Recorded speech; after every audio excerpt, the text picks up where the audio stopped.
Benjamin Franklin's Articles of Confederation, proposed in General Congress in Philadelphia on May 10, 1775.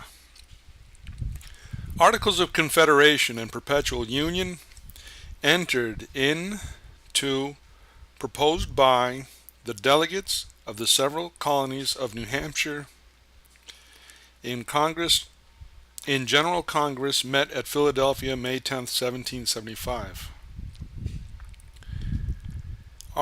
Article 1.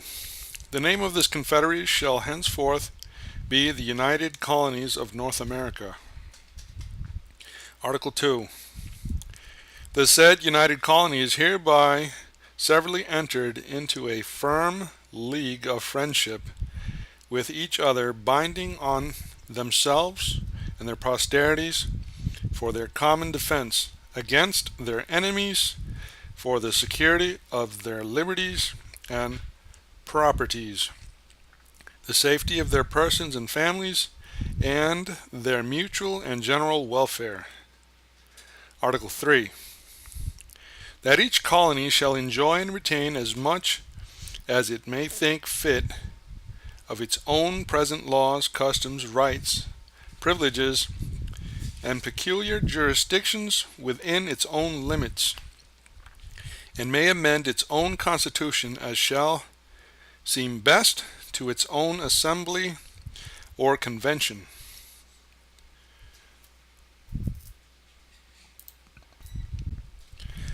Article 4. That for the more convenient management of general interests, delegates shall be annually elected in each colony to meet in General Congress at such time and place as shall be agreed on in the next preceding Congress. Only where particular circumstances do not make a deviation necessary, it is understood to be a rule that each succeeding Congress be held in a different colony till the whole number be gone through, and so in perpetual rotation, and that accordingly the next Congress after the present shall be held at Annapolis in Maryland. Article 5. That the power and duty of the Congress shall extend to the determining on war and peace, to send and receive ambassadors, and entering into alliances, the reconciliation with Great Britain, the settling all disputes and differences between colony, and limits on any other cause, if such should arise, and the planting of new colonies when proper. The Congress shall also make such general ordinances as though necessary to the general welfare, particular assemblies cannot be competent to those that may relate to our general commerce or general currency, to the establishment of posts and the regulation of our common forces. The Congress shall also have the appointment of all general officers, civil and military, appertaining to the General Confederacy, such as the General Treasurer, Secretary, etc. Article 6. All charges of wars and all other general expenses to be incurred for the common welfare shall be defrayed out of the common treasury, which is to be supplied by each colony in proportion to its number of male polls between 16 and 60 years of age, and the taxes for paying that proportion are to be laid and levied by the laws of each colony.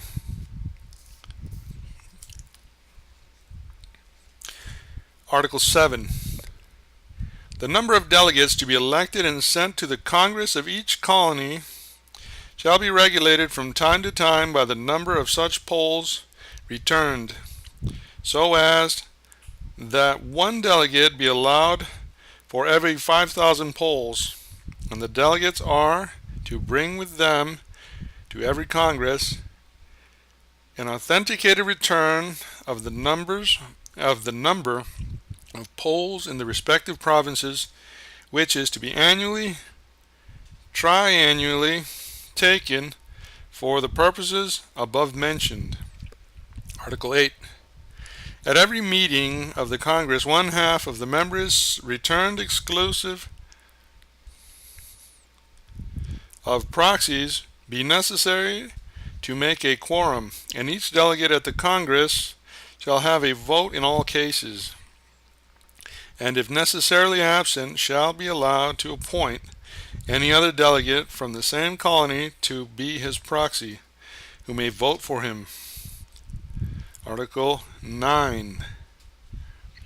In the Executive Council shall be appointed, an Executive Council shall be appointed by the Congress out of their own body, consisting of 12 persons, of whom in the first appointment 1/3 shall be for 1 year, for 2 years, and for, let me read that again. Article 9. An Executive Council shall be appointed by the Congress out of their own body, consisting of 12 persons, of whom in the first appointment 1/3, viz. 4, shall be of 1 year, 4 for 2 years, and 4 for 3 years. And as the said term expire, the vacancy shall be filled by appointments for 3 years, whereby 1/3 of the members will be changed annually, and each person who has served the said term of 3 years as counselor shall have a respite of 3 years before he can be elected again. The council, of whom 2/3 shall be a quorum in the recess of the Congress, is to execute what shall have been enjoined thereby, to manage the general continental business and interest, to receive applications from foreign countries, to prepare matters for the consideration of the Congress, to fill up pro tempore continental offices that fall vacant, and to draw on the general treasurer for such moneys as may be necessary for general services and appropriated by the Congress to such services.